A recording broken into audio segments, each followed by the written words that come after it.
In na začetku bomo imeli eno kratko pregledno predavanje o tem.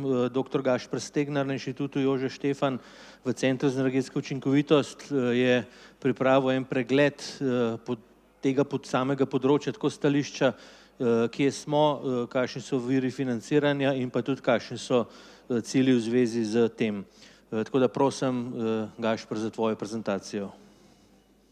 Hvala, Tomaž. Lepo pozdravljeni še v mojem imenu. Prihajam iz Centra za energetsko učinkovitost in bomo probali zdaj, glede na to, da smo že 15 minut v minusu, z dokaj hitrim tempom pride čez ta pregled stanja financiranja ne samo energetske, ampak tudi trajnostne prenove in gradnje stavb. Se pravi, fokus je stavbe in fokus je financiranje del, ki jih izvajamo. Se pravi, struktura tega je, da tako kot bo zakonodaja in praksa mogla postopoma priti iz energetske prenove v trajnostno, bo tako tudi sestavljena v bistvu struktura te prezentacije, ki bo dokaj kratka in koncizna. Se pravi, kje smo in kam želimo priti na področju energijske prenove stavb. Kar se tiče sektorja stavb in energijske učinkovitosti, imamo v bistvu 3 take krovne cilje, ampak glavni je, da do leta 2030 zmanjšamo emisije CO2 za 70% glede na izhodiščno leto 2005. In v sklopu zadnje priprave nacionalno energetsko podnebnega načrta, ki bi sprejet pred zdaj že skoraj 2 letoma in pol, smo ugotovili, da glede na leto 2005 smo v bistvu za kar lep delež zmanjšali že emisije CO2, ampak temu niso botrovale samo energetske prenove stavb, tukaj je botrovalo tudi bistveno prestrukturiranje stavbnih tehničnih sistemov. In recimo lep primer, zakaj je iz leta 2009 do 2014 so emisije znatno padle, je bilo glavno to, da je država izjemno spodbujala, da se menja kurilno olje v stavbah. In to je samo eden izmed razlogov. Ugotovili pa smo tudi, da če želimo imeti, da je naš končni cilj, da do leta 2050 pridemo do neto brezogljičnega stavbnega sektorja, da bomo mogli investirati ogromno milijard evrov. In samo za stanovanjski stavbni sektor smo ugotovili, da ta številka znaša 7200 milijard evrov, ampak to samo za energetski del. Se pravi, to so naše projekcije do leta 2050. Se pravi, kje smo in kam gremo, emisije padajo, ampak do 2050 nas čaka še ogromno dela, ampak kar se tiče energetskega dela. Kot je že omenil gospod Potočar, prihaja nova direktiva o energetski učinkovitosti stavb in samo 3 stvari, kaj glavno prinaša je postopna energijska prenova stavbe, se pravi, ker ne moremo na vsaki stavbi delati celovito in skoraj nič energijsko in hkrati tudi trajnostno in protipotresno, da si stavba naredi en plan, kako bo do tega prišla. Prihajajo brezemisijske stavbe, pri čemer bo še opredeljeno točno, kaj to sploh je, in prihajajo potni listi stavb. Se pravi, prihodnost je taka, da stavbe bodo trajnostne, bodo nič emisijske, tako mora biti že danes skoraj nič energijske, glede na to, da bomo mogli v veliki meri dajati tudi fotovoltaiko gor, bodo do neke mere tudi samo oskrbne, ter kar je tudi bistveno, vsaj kar se tiče energetike, mogle bodo izkoriščati tehnologije na obnovljive vire energijo. Kar se tiče sistemskega financiranja energijske učinkovitosti v stavbah oziroma energijske prenove stavb, je glavna inštitucija v državi je seveda Ekosklad, ki kontinuirano zagotavlja ogromno nepovratnih sredstev že od leta 2080, krovno je tega za okrog 70 milijonov evrov na letni ravni, kar smo ugotovili, da spodbudi skoraj 400 milijonov investicij, kar je pač ogromna številka. Se pravi, spodbujajo ukrepe v toplotno izolacijo fasade, strehe, menjavo oken, toplotne črpalke in tako naprej. In če pogledate samo spodnjo tabelo, znesek in obseg nepovratnih sredstev se na letni ravni povečuje in hkrati tudi število podeljenih spodbud. Potem so tukaj javne stavbe, kjer financiranje prenov teh poteka z nekimi prekinitvami že od leta 2010 in v okviru zadnjega EKP med obdobjem 2014-2020 je bilo izvedenih preko 200 projektov v skupni vrednosti skoraj 170 milijonov evrov in ugotovili smo, da je bilo spodbujenih pri tem v bistvu skoraj 15% prenov javnih stavb, ampak kljub temu imamo za javni sektor določene cilje, kar se tiče obsega teh prenov in ne samo v kvadratnih metrih, ampak tudi v zmanjšanju rabe končne energije in ugotavlja se, da kar se tiče obsega prenov v kvadratnih metrih so cilji še ok in bomo tam, vse ostalo pa ne, ker smo imeli v zadnjem obdobju vse premalo, to se gre sploh za obdobje 2010 do 2015, je bilo premalo teh celovitih energetskih prenov, ki bi prinašale znatne prihranke. In v tem primeru država daje ogromno nepovratnih sredstev in mi opazujemo kazalnik, ki mu rečemo finančni vzvod, ki nam pač pove, koliko nepovratnih sredstev na en evro investicije pridobi investitor in ta finančni vzvod se mora kontinuirano zmanjševati. Zakaj? Zato, ker je na voljo vedno manj nepovratnih sredstev, ki jih moramo bolj ciljno usmerjati. Ker pa je teh nepovratnih sredstev vedno premalo, moramo za preostanek najti zdaj bodisi nek del sredstev, ki jih ima investitor sam, bodisi da potegnemo zraven nekega tretjega partnerja in v Sloveniji se v zadnjih letih je postal sploh za širši javni sektor ter za stavbe lokalnih skupnosti odličen model javno-zasebnega partnerstva. Stavbe ožjega javnega sektorja v zadnjih 7 letih so imele sploh nek svoj poseben cilj in to je bil, da mora vsako leto prenoviti 3% tovrstne površine stavb in če gremo zelo na hitro čez, v nobenem letu nismo prišli niti blizu temu. Razlogov je bilo zelo veliko, dobra stvar tega pa je, da v naslednjih letih se cilj 3% se razširja na celoten javni sektor, kar je za državo zelo dobro, ker širši javni sektor in občine delajo zelo veliko in zelo verjetno bomo potem, kar se tega cilja tiče, na dobri strani. Vodilo Evropske komisije pa je energetska učinkovitost na prvem mestu. Skladno z zakonodajo moramo mi temu danes reči energijska učinkovitost, ampak če gremo korak naprej, se pravi, mi se danes pogovarjamo o trajnostnih gradnjah in prenovi stavb, se pravi, v prihodnje bo treba zdaj ugotoviti, ali je treba zdaj še kaj postaviti zraven, se pravi, kaj je glavni interes investitorja, da bo šel v neko energijsko prenovo stavbe, ter kako obsežno. Včasih je bil glavni interes povečati vrednost stavbe, optimizirati neke prihranke, vodilo za javne stavbe pa danes je energijska učinkovitost na prvem mestu, ampak, kot sem rekel, zraven bo še mogla priti še ena komponenta, ki bo naslavljala vidik trajnostne obravnave stavbe.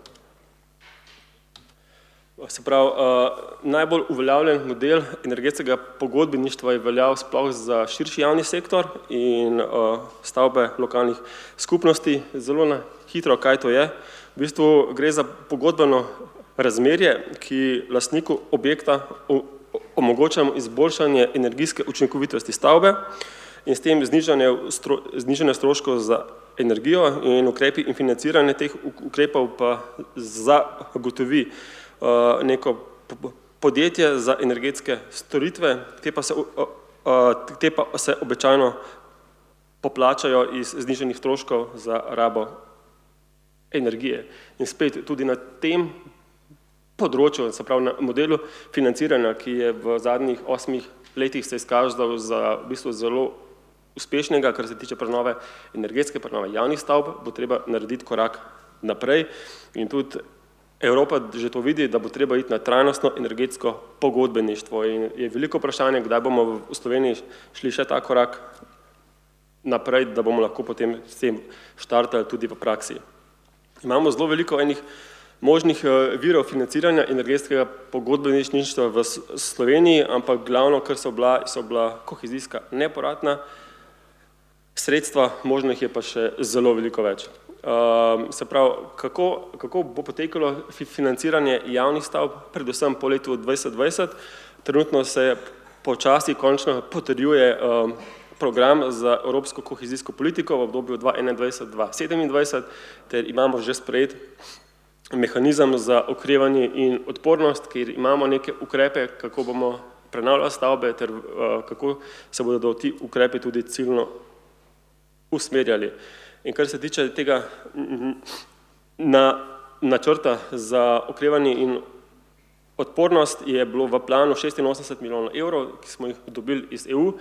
Zadnje govorice kažejo, da bo teh sredstev za 20 milijonov evrov manj, ampak kakorkoli že, trenutno imamo odprte strani projektne pisarne 4 javne razpise, kjer je možno se pravi prenavljati javne stavbe. Imamo razpis za energijsko prenovo stavb izjemnega upravnega pomena in stavbe izjemnega družbenega pomena.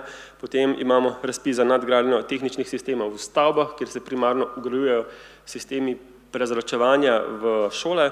Potem imamo prenove stanovanjskih stavb v javnih lasti ter vzpostavitev sistemskega finančnega fonda za prenovo stavb ožjega javnega sektorja. Dolgoročna strategija stavb za energetsko prenovo do leta 2050, to je ta DSEPS, je v bistvu ugotovil, da bo do leta 2030, da bomo dosegli vse te podnebne cilje, investirati 825 milijonov evrov, kar je zelo veliko. Od tega potrebujemo samo za javne stavbe 335 milijonov evrov nepovratnih sredstev. In zaenkrat je zagotovljenih zgolj 211, kar je še vedno zelo veliko, ampak premalo, da bi vsaj ta javni sektor do leta 2030 prišel do teh ciljev, ki smo jih postavili. Glavni vir za spodbujanje energijskih prenos stavb ostajajo kohezijska sredstva, potem neke usmeritve za širši javni sektor in občine so, da se svetuje nadaljnji model financiranja po modelu javno-zasebnega partnerstva, za ožji javni sektor pa se predvideva oblikovanje v bistvu novega finančnega instrumenta. Kje smo in kam gremo, kar se tiče energetske prenove stavb? Naše izhodišče je tako, da smo v letu 2017 smo imeli emisij toplogrednih plinov za 1217 kiloton CO2. Projekcija za 2020 je bila, da bomo zmanjšali to na 985, dejansko nismo. In cilj je, da do leta 2030 to zmanjšamo na 452. Se pravi, imamo še veliko dela in da bomo dosegli te cilje, imamo postavljenih in sprejetih ogromno enih dokumentov strani države, bodisi raziskovalnih inštitucij, ki v bistvu nam daje v bistvu platno in škarje. In glavni dokument, kar se tiče zmanjševanja emisij toplogrednih plinov, je v bistvu nacionalni energetsko-podnebni načrt, ki se trenutno tudi posodablja. Se pravi, kar se tiče energetskega dela, nas čaka še zelo veliko. Trg gre pa na našo srečo naprej in kot smo slišali v prvem delu, potrebujemo pilotne projekte. In predstavil vam bom dva dobra pilota. Prvi pilot je razvoj dveh finančnih instrumentov, ki jih razvil naš center za energetsko učinkovitost na IES skupaj z Ekoskladom v sklopu projekta Care for Climate, in v bistvu se gre za razvoj dveh finančnih instrumentov za energijske prenove javnih večstanovanjskih stavb. Prvi instrument je podeljevanje nepovratnih sredstev, ki so malce više, kot je v bistvu že obstoječi javni poziv, ter možnost najema kredita v breme rezervnega sklada, kar je do danes tega še ni bilo možno, ter drugi instrument je poplačilo projekta energetskega pogodbeništva na temelju računa. In to je v bistvu tudi hkrati tudi prvi poziv, kjer se je kot upravičen strošek pojavila tudi statična utrditev stavbe. In v zadnjem letu pa pol smo imeli, sta bila zunaj javna poziva dvakrat, iskali smo projekte, interesa je bilo zelo veliko in trenutno še iščemo nek pilot, ki bi v bistvu zbalansiral vse, kar potrebujemo. No, in to je tak prvi javni poziv, ki v bistvu direktno naslavlja trajnostno komponento stavbe, zato ker iščemo stavbe, kjer se ne ki se ne prenovijo samo energetsko, upravičen strošek je tudi statična utrditev stavbe. Poleg tega je pa glavni cilj, da najdemo večstanovanjsko stavbo z vsaj 8 etažnimi lastniki, ki se prenovi celovito, in želja je, da najdemo projekt, kjer se bo ugradilo centralno prezračevanje stavbe, ki nastavlja potem direktno in posredno tudi bivalno ugodje v teh stanovanjih. Se pravi, iščemo potem nek balans med glavnimi stebri, med okoljem, človekom in gospodarnostjo. Drugi pilot je pa tudi javni razpis projektne pisarne, kjer je v decembru dalo ven javno povabilo za prenove stavb izjemnega upravnega in družbenega pomena v sklopu NOO-ja, in v bistvu v sklopu tega imajo tudi oni kot upravičen strošek dajo sredstva za statično utrditev stavbe in hkrati želijo, da se pri izvedbenih delih, da se zagotovijo visoki zdravstveni in okoljski standardi, ki so in da se preprečujejo nesreče in da se v bistvu naredi najbolj varna in uporabniku prijazna stavba. In se pravi, to je zdaj, hvala Bogu, en korak naprej tudi pri prenovi javnih stavb. Na centru smo delali tudi poglobljeno analizo v podporu finančnega načrta za energijsko prenovo stavb v obdobju 2020-2030, kjer smo za ožji javni sektor gledali v bistvu, ali smo zmožni sfinancirati tako energetski del, kot tudi protipotresni del. Stavbe ožjega javnega sektorja sestavlja slabih 500 stavb in ugotovili smo, da finančna investicija v izboljšanje energijske učinkovitosti stavbe, izboljšanje protipotresne varnosti, hkratno te investicije finančno niso upravičene, zato pač potrebujemo dodatna nepovratna sredstva, ki jih do danes še ni. Potem, kot je pokazala tudi študija, bodo potrebne tudi nadaljnje usmeritve pri postopanju pri takšnih prenovah. In za Slovenijo je to velika težava, ker stavbni fond v Sloveniji star, znatni delež stavbnega fonda je bil zgrajenih pred letom 1980, kar kaže na veliko problematiko. Trajnostne finance v EU, v sklopu Green Deala, ravno prejšnji teden je EU končno objavil v bistvu tehnične smernice za prilagajanje stavb pri podnebnih spremembah in je postavil v bistvu 4 stebre, in če dobro pogledate, v vsak steber je vključena trajnostna komponenta. Vključena je trajnostna shema Levels, ki se v Sloveniji še trenutno tudi oblikuje. Green Deal, kot so ga že moji predhodniki omenili, ima krovni cilj je trajnostno, podnebno in nevtralno gospodarstvo. In v sklopu tega so pripravili tudi EU okvir trajnostnih financ. Se pravi, leta 2018 je Evropska komisija predlagala nov zakonodajni sveženj in je potrdila akcijski načrt za financiranje trajnostne rasti. Postavila je 3 stebre in vsak steber vključuje trajnostno komponento. In glavno za danes, ki ga bomo predstavili, je v bistvu drugi, ker se upošteva okoljski, družbeni in upravljalski dejavniki. Zdaj, zakaj je v bistvu sploh trajnostne finance? V bistvu je vse izhaja iz Združenih narodov, ki so v bistvu leta 2015 sprejeli v bistvu tako imenovan načrt za trajnostni razvoj, in ta uravnoteženo združuje 3 razsežnosti, ekonomsko, socialno in okoljsko, in te pa se v bistvu prepletajo med 17 cilji trajnostnega razvoja, tako imenovanimi Sustainable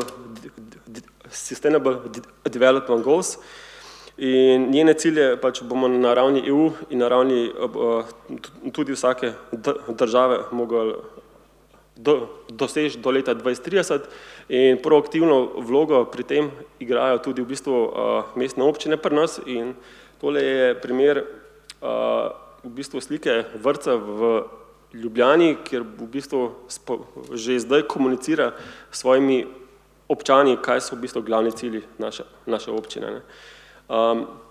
Potem, kaj je še podala ta smernica? Dobili smo tudi v letu 2020 uredbo o taksonomiji, v bistvu, ki postavlja vse kriterije, da se neka dejavnost opredeli kot okoljsko trajnostna. Se pravi, imamo 4 pogoje pri tem in prvi je, da se preverja, če dejavnost bistveno prispeva k enemu ali več okoljskim ciljem. To je teh 6, se pravi od blažitve in prilagajanja podnebnim spremembam do varstva virov, prehod na krožno ekonomijo in tako naprej. V drugem koraku se preverja, da ne škoduje bistveno tem okoljskim ciljem in da se izvaja potem v skladu z minimalnimi mednarodnimi standardi, kar se tiče človekovih pravic in pogojev dela, ter da v bistvu izpolnjuje vse pogoje za pregled. In tako strani finančnih institucij izgleda neka evaluacija njihove dejavnosti, če je njihova dejavnost trajnostna. Zdaj pa, kje smo in kam želimo priti na področju financiranja trajnostne gradnje in prenove stavb? Se pravi, Evropska unija je že danes postavila regulativni okvir trajnostnega financiranja, ki v bistvu usmerja investicije v trajnostne, pripravila je v bistvu kazalnik, kako to dejansko ugotoviti in spremljati preko uredbe o taksonomiji. Finančne inštitucije v Sloveniji že danes delajo zelo veliko več kot država na področju trajnostnega financiranja, ampak tega prenosa denarja v projekte je pač premalo, zato ker je premalo povezovanja med državo in finančnimi institucijami. In veliko energetskih prenov že danes, ker so se že dejansko izvedle, je v bistvu že danes verjetno vsaj deloma trajnostnih, ker država spodbuja celovite energetske prenove stavb, ki v bistvu posredno bi že lahko deloma naslovili vse trajnostne komponente. Problem, ki ga tudi imamo, je, da v bistvu študijo, ki smo ugotovili na ISO-ju pred 5 leti, smo ugotovili, da 32% gospodinjstev ni sposobnosti financirati projekta energetske prenove stavb. Zdaj, če bomo zraven temu dodali še v bistvu trajnostne komponente, bo ta odstotek mogoče ne še kaj višji, ampak to je bilo vse v letu 2018. Od 2018 do danes se je spremenilo veliko stvari in zelo verjetno je ta procent dejansko višji. Glavna sporočila, kar se tiče pregleda stanja financiranja, tako energetske kot tudi trajnostne prenove stavb je, da prenove bo tako za stanovanjski sektor kot tudi javni in storitveni sektor potrebno usmerjati v celovite in trajnostne. Če ne bo šlo takoj v celovite, kar sploh velja za stanovanjski sektor, bo treba upeljati sistem postopne celovite prenove stavb. Kar vsi vemo je, da Ekosklad je v bistvu glavna inštitucija za financiranje, ampak tudi oni bodo morali v prihodnje narediti en korak naprej, kar se tiče usmerjanja v celovite in trajnostne prenove stavb. Danes v bistvu subvencionirajo, no danes ne, ampak zelo kontinuirano sofinancirajo gradnjo skoraj nič energijskih stavb, ki pa danes po PURES-u že v bistvu standard in v prihodnosti eden izmed nadgradenj tega pristopa je, da bodo, ko bodo vzpostavljeni določeni kazalniki, da bo v bistvu Ekosklad lahko v bistvu subvencionirajo tudi trajnostne stavbe in gradnje in prenove stavb.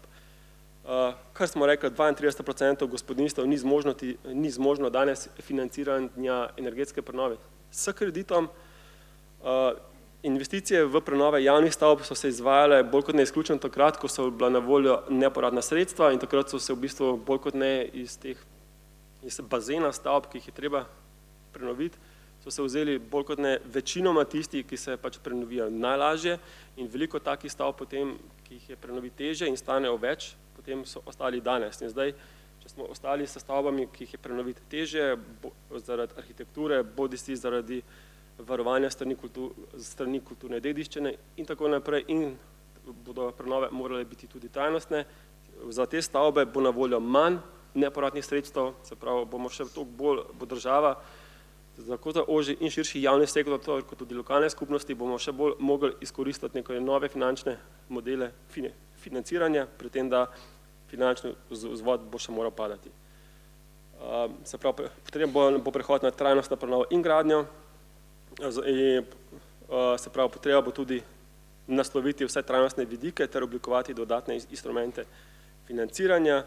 V Sloveniji imamo zdaj veliko možnost, da pristop razvijamo v javni sektor, ker je teža vseh programov izvajanja teh prenov. In lep primer tega je bil, ko smo model energetskega pogodbeništva najprej v bistvu preizkusili v javnem sektorju, zdaj pa z nekimi piloti gremo tudi v stanovanjski sektor. In podobno bo treba tudi v prihodnje do 2030 in do 2050, ko bomo imeli brezemisijski karkoli že stavbni fond. Se pravi, javni sektor bo mogel pokazati, kako se dela, in potem bomo postopoma vse to lahko končno prenesli tudi v stanovanjski sektor. Tako da, ko boste lahko še videli, tukaj so tudi vsi viri.